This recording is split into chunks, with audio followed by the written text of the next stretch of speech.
찬송가 384장 구찬송가는 434장 찬송하시겠습니다.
다 함께 기도하시겠습니다. 기도하실 때는 교회와 사역과 일꾼들을 위해서 또 한국교회와 나라와 민족을 위해서 기도하겠습니다. 특별히 기도할 것은 남북의 긴장관계가 조속히 해결되고 코로나가 사멸될 수 있게 달라고 우리 주여 한 번에 비춰 부르고 기도하도록 하겠습니다. 주여, 자비하신 아버지 하나님 감사합니다. 이 새벽에 하나님의 전을 예배할 수 있도록 은혜 베풀어 주시니 감사합니다. 우리가 예배할 때 하나님 홀로 영광 받아주십시오. 이 예배를 통해서 하나님의 이름을 높여줄 수 있는 귀한 시간이 되어줄 수 있도록 은혜 베풀어 주시길 소망합니다. 기독교는 이 땅의 모든 교회가 속된 것을 멀리하고 성결해질 수 있도록 도와주십시오. 사명 잘 감당할 수 있는 이 땅의 교회들이 되어줄 수 있도록 은혜 베풀어 주시옵소서. 세우신 두 분의 원로 목사님과 담임 목사님 강건케 하여 주시옵소서. 하나님이 주신 비전과 사명 앞에 최선을 다하여 달려갈 수 있는 귀한 목사님들 되어줄 수 있도록 은혜 베풀어 주시옵소서. 모든 교육자들 영역의 건강함을 주시옵시고 성령의 충만함을 주시옵소서. 하나님 주신 사명 잘 감당하며 나아갈 수 있는 부교육자님들 되어줄 수 있도록 은혜 베풀어 주시길 소망합니다. 자비하신 아버지 하나님, 어지럽고 불만 많은 이 세상 가운데에 하나님의 은혜가 필요하고 하나님의 회복이 필요한 주님이십니다. 은혜와 회복을 주시어서 회복되어지는 이 민족이 되어줄 수 있도록 도와주시옵소서. 하나님, 대한민국의 정치, 경제, 문화, 교육, 안보, 민족 가운데에 하나님의 은혜가 있게 도와주시옵소서. 맞을 수 있도록 도와주시고 세계 열방 가운데 선교 민족으로 쓰임받을 수 있는 민족이 되어질 수 있도록 은혜 베풀어 주시길 소망합니다. 아버지 하나님, 특별히 우리가 기도할 것은 남북의 긴장 관계 때문에 기도하게 하신 것 감사합니다. 기도할 때 문제가 아니라 하나님 앞에 기도할 수 있는 제목이고 응답의 사건이라는 것을 알고 간절히 기도할 때에 남북의 모든 문제가 해결받는 귀한 역사가 있게 하여 주시옵소서. 또한 아버지 하나님, 코로나 때문에 많은 분들이 힘들어하고 있습니다. 아버지 하나님, 코로나로 인해서 시험을 받고 있고 또한 아버지 혼란을 당하고 계신 분들에게 하나님께서 위로해 주십시오. 그 현장 가운데 하나님 주신 평강으로 승리하며 나아갈 수 있는 모든 분들이 되어줄 수 있도록 은혜 베풀어 주시기 소망합니다. 하나님 아버지, 이 시간에 우리가 예배자로 나아가길 원하니 온전한 예배자가 되어줄 수 있도록 도와주시고 특별히 이 새벽에 환우들을 위하여 기도하오니 하나님 치료의 강성을 더 높여주시고 예수의 피 묻은 손으로 안수하시고 안찰하여 주시어서 병상에서 일어나는 역사가 있게 하여 주시옵소서.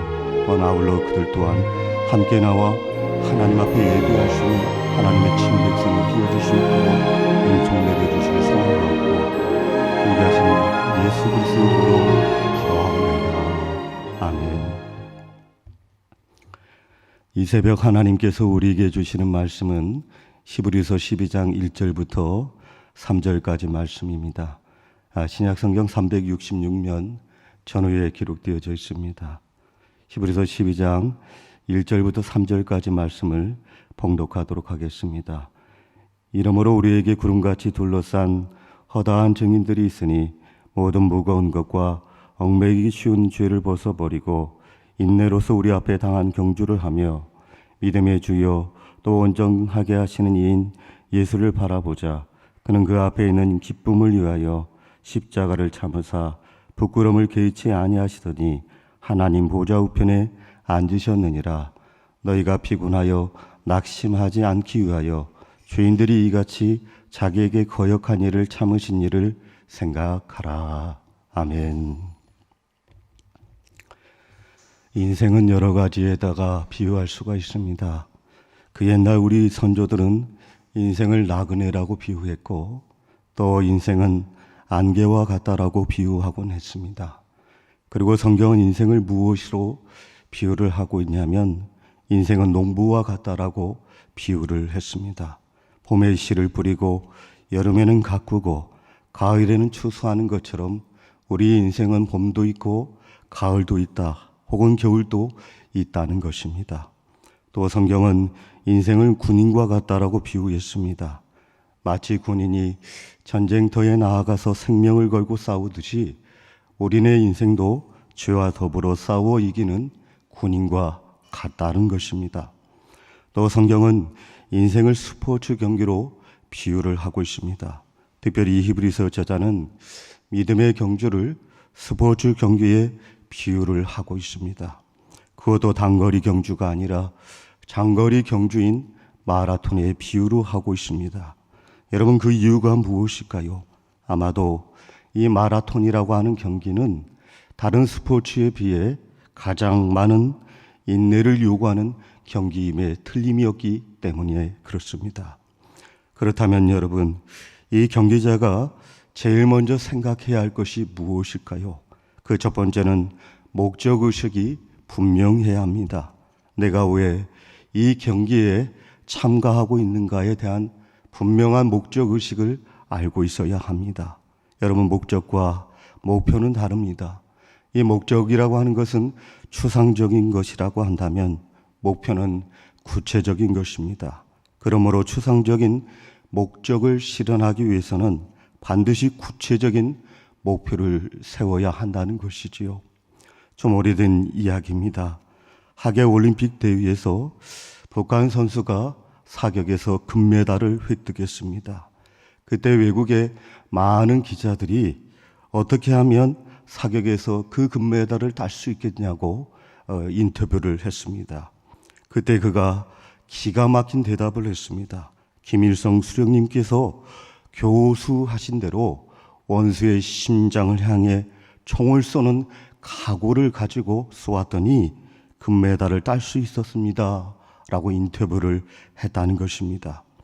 그 인터뷰에서 많은 기자들과 스포츠맨들이 보이콧을 했습니다.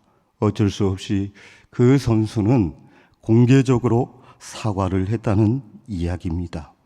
여러분, 스포츠의 목적이 무엇입니까? 건강과 회복에 있습니다. 그 이유는 올림픽의 목적이 바로 평화에 있기 때문에 그렇습니다. 그런데 그 선수는 이러한 목적 의식을 상실해 버렸기 때문에 보이콧을 당하게 되었다라고 해도 과언이 아닐 것입니다. 그리고 목표가 분명해야 합니다. 우리 그리스도인들의 목적은 다름 아닌 하나님의 영광을 위하여 사는 것입니다. 이것은 매우 추상적인 것입니다. 그래서 우리 그리스도인들에게 있어서 분명한 목표가 있어야 합니다. 그것은 바로 우리 주님이 가셨던 그 길을 따라가는 것입니다. 좀 더 쉽게 이치를 설명하게 되면, 여러분 혹시 요트 경기를 보신 적이 있습니까? 무동력 배가 바람이 부는 대로 갈지자로 가게 됩니다. 그러나 분명한 목표는 있는 것입니다. 또 등산하는 사람들도 마찬가지입니다. 산 정상을 향해 직선으로만 올라가는 것이 아닙니다. 때때로 돌아가서 올라갑니다. 돌아서 올라가지만 분명한 목적이 있고 목표가 있다는 것입니다. 만약에 한순간이라도 그 목표를 상실하게 되면 어떻게 될까요? 조난을 당하기 십상이란 것입니다. 그래서 사랑하는 여러분, 이미 앞서 언급을 했듯이 우리 그리스도인들에게 있어서 목표가 무엇일까요? 그것은 바로 우리 주님이 가셨던 그 길을 따라가는 것입니다. 그리고 둘째로 히브리서 저자는 경기자는 장애물을 벗어버리라고 권면을 하고 있습니다. 1절 중반부에 보게 되면 모든 무거운 것과 얽매기 쉬운 죄를 벗어버리고 라고 말씀하고 있습니다. 여기 벗어버리라는 말은 옷을 완전히 벗어버리라는 말과 같습니다. 예를 들게 되면 수영 선수가 무거운 의복을 입고 수영을 할 수가 있습니까? 수영은 할 수 있겠지만 그 경기의 결과는 장담을 하지 못하는 것이죠. 또 암벽 등반하는 선수가 무거운 의복을 입고 암벽을 탈 수 있습니까? 할 수는 있겠지만 그 결과는 좋지 못할 것입니다. 또 축구 선수가 상투를 틀고 갓을 쓰고 경기에 임한다고 한다면 어떻게 될까요? 또 사이클 선수가 도포를 입고 경기에 임한다고 한다면 어떻게 되겠습니까? 경기는 할 수 있겠지만 그 경기 결과는 좋지 못한다라고 말씀을 드릴 수 있습니다. 이와 마찬가지로 우리들도 신앙의 경주를 할 때에는 반드시 준비 단계가 필요하다는 것입니다. 그래서 히브리서 저자는 그 준비 단계를 오늘 1절 중반부에서 이렇게 기록을 하고 있습니다. 모든 무거운 것과 얽매기 쉬운 죄를 벗어버리라고 말씀하고 있습니다. 여기 무거운 것은 무엇을 말하고 있습니까? 세상의 염려와 욕심을 의미하고 있는 것입니다. 또 여기서 얽매이기 쉬운 죄는 무엇입니까? 상습적으로 지어왔던 죄를 벗어버리라고 말씀하고 있습니다. 그럴 때만이 온전하게 경주에 임할 수 있다라고 히브리서 저자는 말하고 있는 것입니다. 그리고 세 번째로 히브리서 저자는 경기자가 생각해야 할 것이 있다라고 말씀하고 있습니다. 그것은 바로 인내라는 것입니다. 오늘 본문 1절 후반부에 보게 되면 인내로서 우리 앞에 당한 경주를 하며 라고 기록이 되어 있습니다. 저자는 1절 중반부에서 믿음의 경주를 위한 부정적인 것들을 언급을 했습니다. 그것은 무거운 것과 얽매기 쉬운 죄라고 말씀하셨습니다. 그런데 이제부터는 저자는 온전한 믿음의 경주를 하기 위해서 긍정적인 요소가 필요하다라고 말씀하고 있습니다. 그 요소는 바로 인내입니다. 여러분, 왜 인내로 무장을 해야 할까요? 왜냐하면 믿음의 경주라고 하는 것은 단거리 경주가 아니라 장거리 경주이기 때문에 그렇습니다. 여러분 한번 생각해 보세요. 이 장거리 경주에서 가장 필요한 것이 무엇일까요? 스피드였을까요? 아닙니다. 또 민첩성일까요? 아닙니다. 또 순발력일까요? 아닙니다. 가장 필요한 것은 인내가 필요하다는 것입니다. 그래서 저자는 이 인내와 관련해서 무려 3차례 반복해서 언급하고 있는 단어가 있습니다. 여러분 오늘 본장 1절부터 3절을 다시 주목해 보시기 바랍니다. 1절 후반부에 보게 되면 인내로서 우리 앞에 당한 경주를 하며, 또 2절 중반부에 보게 되면 그는 앞에 있는 기쁨을 위하여 십자가를 참으사라고 말씀하고 있습니다. 또 3절 후반부에 보게 되면 참으신 일을 생각하라 말씀하고 있습니다. 다시 정리를 해보게 되면 여기 인내하는 말과 참으사, 참으신이라고 하는 단어는 같은 단어의 의미를 갖고 있습니다. 헬라어를 찾아보게 되면 회포메네라고 하는 단어인데, 이 단어를 명사로 쓰게 되면 인내가 되는 것이고, 동사로 쓰게 되면 참다, 참으신이라고 하는 단어로 의역을 할 수가 있습니다. 즉 히브리서 저자는 우리 예수님께서도 죄가 없으신 분이었지만 우리를 위해서 극심한 고난을 인내하시고 승리했던 것처럼 현재 믿음의 경주를 하고 있는 성도들에게서도 고난과 환난이 올지라도 인내하고 낙심하지 말라고 권면을 하고 있다는 말씀이 됩니다. 그리고 네 번째로 이 히브리서 저자는 경계자가 생각할 것이 있다라고 말을 합니다. 먼저 앞서는 인내라고 했지요. 그리고 그 다음으로 생각할 것은 영감이 있어야 한다라고 말씀을 하고 있습니다. 오늘 본문 1절 상반부에 보게 되면 이러므로 우리에게 구름같이 둘러싼 허다한 증인들이 있으니 라고 기록이 되어져 있습니다. 여러분 이 말씀이 무엇입니까? 우리가 인생의 경주를 할 때 혼자만 하는 것이 아니라 많은 증인들이 우리를 보고 있다는 말씀이 됩니다. 얼마나 귀한 말씀이 됩니까? 경기에 나간 선수들은 자기를 응원해 주고 있는 관중들의 응원 소리를 듣고 있다는 말씀이 되는 것이지요. 저 역시 평소에는 별로 생각하지 못하지만 힘들고 어려울 때마다 저를 위해서 기도해 주었던 어머니가 생각이 납니다. 이 못난 아들을 위해서 기도해 주고 이 못난 아들을 위해서 응원해 주신 어머니의 응원이 있기 때문에 어떤 힘든 일이 있어도 그까짓것 힘을 내곤 할 때가 있다는 것이지요. 또 때로 교우님들이 종종 지나치면서 이런 말씀을 해줄 때가 있습니다. 목사님 기도하고 있습니다. 목사님 힘내십시오라고 하면 그 자리에서는 표현을 못하지만 가슴이 벌렁벌렁 울컥울컥 할 때가 있습니다. 그러면서 새삼 깨닫는 것은 이 신앙의 경주라고 하는 것은 절대로 혼자 한 것이 아니라는 것입니다. 나를 위해서 기도해 주시는 분들이 있고 나를 위해서 응원해 주시고 계신 분들이 있다는 사실을 우리는 인지를 하셔야 한다는 것입니다. 그렇습니다, 여러분. 우리 눈에는 잘 보이지 않지만 분명한 사실이 있습니다. 우리 눈 안에 보이지 않지만 우리가 영안을 열어서 볼 때에 우리에게 구름같이 둘러싼 허다한 증인들이 있다는 사실을 말씀해 주고 있습니다. 그들은 아마도 먼저 가신 신앙의 선배들일 것입니다. 그래서 히브리서 11장에 보게 되면 그 선배들에 대해서 나열을 하고 있습니다. 아벨의 경우 우리들에게 하나님께 어떻게 예배를 드려야 할 것인가에 대한 모범을 제시해 주고 있습니다. 또 에녹의 경우에는 우리들로 하여금 일상생활에서 어떻게 하나님을 기쁘시게 할 것인가에 대한 모범을 제시하고 있습니다. 또 노아의 경우에는 우리들로 하여금 신실함이 무엇인지를 가르쳐주고 있는 인물이 됩니다.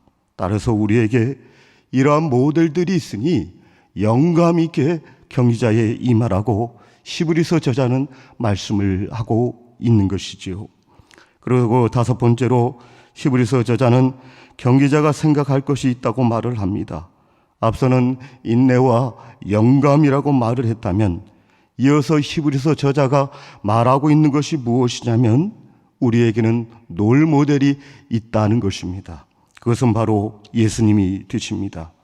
우리 예수님께서 우리의 앞에 나아가셨습니다. 우리보다 먼저 가셨습니다. 그런 고난을 참으사 끝까지 인내하셨습니다. 그래서 오늘 본문 2절 중반부에 보게 되면 그는 그 앞에 있는 기쁨을 위하여 십자가를 참으사 부끄러움을 개의치 아니하시더니 하나님 보좌 우편에 앉아 계셨느니라고 말씀하고 있습니다. 그렇습니다, 여러분. 우리가 반드시 기억해야 할 아주 중요한 사실이 있습니다. 그것은 바로 우리 주님께서 먼저 가셨다는 것입니다. 우리 주님께서 우리보다 먼저 앞질러 가셨다는 말씀이 됩니다. 따라서 우리는 그분을 바라보며 따라가야 합니다. 때문에 믿음의 경주는 결코 어려운 것이 아니라 쉬운 일이라고 말씀을 드릴 수가 있습니다. 어떤 사람이 사막의 여행 중에 물이 떨어졌습니다. 사막에서 물이 떨어지게 되면 죽습니다. 어서 오아시스를 찾아야 되겠는데 그는 초조해졌습니다. 그래서 그는 정규 코스를 벗어나 오아시스를 찾기 위해서 이리저리 헤맸습니다. 해는 자꾸 기울어져 가는데 눈앞에는 오아시스가 전혀 보이지 않는 것입니다. 그러던 중에 그는 한 줄기 발자국을 발견하게 됩니다. 야, 나보다 먼저 걸어가신 분이 있구나. 이 발자국을 따라가면 반드시 오아시스를 찾겠구나라는 생각을 갖고 희망을 갖고 그 발자국을 따라가게 됩니다. 그러나 아무리 따라가도 아무 소용이 없습니다. 한참 후에 가만히 살펴보았더니 바로 자신의 발자국이었다고 합니다. 사랑하는 여러분, 우리에게 있어서 믿음의 롤 모델이 있습니다. 그는 바로 예수 그리스도이십니다. 때문에 우리 예수님을 쫓아가야 합니다. 우리 인생에 있어서 우리 예수님만이 목적이 되어야 한다는 사실입니다. 간혹 가다가 이런 분들이 있습니다. 내 방법이 옳다라고 끝까지 고집을 피우는 분들이 있습니다. 바로 이런 분들은 군대말로 표현하면 뻘짓이라고 말할 수 있어요. 좀 심하게 표현을 하게 되면 개고생한다는 것입니다. 여러분, 우리에게 있어서 인생에 있어서 또는 믿음의 경주에 있어서 좋은 모델이 있습니다. 바로 예수님이십니다. 그 예수님을 쫓아 나아갈 때에 우리가 인생에 있어서 또 믿음의 경주에 있어서 끝까지 완주를 할 수가 있습니다. 이제 마지막으로 우리가 기억해야 할 중요한 사실이 있습니다. 그것은 여러분, 이 신앙의 경주에는 반드시 룰과 규칙이 있다는 것입니다. 당시 헬라 사회에서는 유행했던 경기가 있었습니다. 단거리 경주, 장 던지기, 원반 던지기, 씨름 등과 같은 종목이 있었습니다. 그 다양한 종기마다 일정한 룰이 있었습니다. 일정한 규칙이 있었다는 것이죠. 만약에 선수가 이 룰을 무시할 경우에는 퇴장을 당하거나 아니면 그 경기 자체가 무효가 될 수가 있습니다. 따라서 마찬가지로 우리가 신앙의 경주를 하기 위해서는 룰을 지켜야 합니다. 그 규칙을 따라가야 합니다. 여러분, 이 규칙이 무엇입니까? 바로 우리 앞에 당한 경주를 쫓아가는 것입니다. 또 우리가 기억해야 할 것이 있다면 무엇을 기억해야 할까요? 상급이 있다는 것입니다. 바울은 디모데후서 4장 8절에서 이렇게 선언합니다. 이제후로는 나를 위하여 의의 면류관이 예비되었으므로 주 곧 의로우신 재판장이 그날에 내게 주실 거며 내게만 아니라 주의 나타나심을 사모하는 모든 자에게도니라 말씀하고 있습니다. 그런데 여러분, 어떤 분들 가운데는 이런 상급과 명예가 없다라고 생각하는 분들이 있습니다. 소위 말해서 무신론적인 생각을 하시는 분들이 있습니다. 하나님도 없고 저 천국도 없다라고 생각하는 분들이 있습니다. 그러나 여러분, 그 생각은 틀린 생각입니다. 그 마음은 삐뚤어진 마음입니다. 바른 신앙도 아니고 바른 믿음이 아니라고 말씀을 드릴 수가 있습니다. 자, 다시 디모데후서 4장 8절의 말씀을 생각해 보십시오. 제가 재차 읽어드리겠습니다. 이제후로는 나를 위하여 의의 면류관이 예비되었으므로 주 곧 의로우신 재판장이 그날에 내게 주실 것이며 내게만 아니라 주의 나타나심을 사모하는 모든 자에게도니라 말씀하고 있습니다. 사랑하는 교육 여러분, 우리 믿음의 경주에는 반드시 상급이 있습니다. 이 상급이 있기 때문에 우린 끝까지 낙심하지 말고 완주를 하셔야 합니다. 인내로서 끝까지 종주하셔서 하나님으로부터 상급받는 여러분과 제가 되어주시기를 예수님의 이름으로 축원합니다. 기도하겠습니다. 자비하신 아버지 하나님, 오늘 히브리서 기자는 우리의 믿음을 인내로서 경주하라고 말씀을 하고 있습니다. 때로는 우리가 믿음이 없어서 지치고 낙심하고 넘어질 때가 많습니다. 그럴 때마다 믿음과 인내함으로 믿음의 경주를 끝까지 완주할 수 있는 우리 모두가 되어줄 수 있도록 은혜 내려 주시옵소서. 아울러 이 시간에 보이는 곳에서 보이지 않는 곳에서 충성하신 분들에게도 동일하신 은혜를 주시어서 믿음의 경주를 끝까지 완주할 수 있는 분들이 되어줄 수 있도록 도와주시옵소서. 하나님, 이 시간에 헌금을 드린 분이 있습니다. 그 헌금이 쓰여질 때마다 하나님의 나라가 더욱더 확장되어질 수 있도록 도와주시고 귀하게 쓰임받을 수 있는 헌금이 되어질 수 있도록 인도하여 주시옵소서. 또한 헌금 드린 분에게 만복을 주시옵시고 하나님의 은혜가 함께하는 하나님의 친백성이 되어줄 수 있도록 은총 내려 주시옵소서. 이 모든 말씀 존귀하신 예수 그리스도의 이름으로 기도하옵나이다. 아멘. 하늘에 계신 우리 아버지, 아버지의 이름을 거룩하게 하시며 아버지 나라가 오게 하시며 아버지의 뜻이 하늘에서와 같이 땅에서도 이루어지게 하소서. 오늘 우리에게 일용할 양식을 주시고 우리가 우리에게 잘못한 사람을 용서하여 준 것 같이 우리 죄를 용서해 주시고 우리를 시험에 빠지지 않게 하시고 악에서 구하소서. 나라와 권능과 영광이 영원히 아버지의 것입니다. 아멘.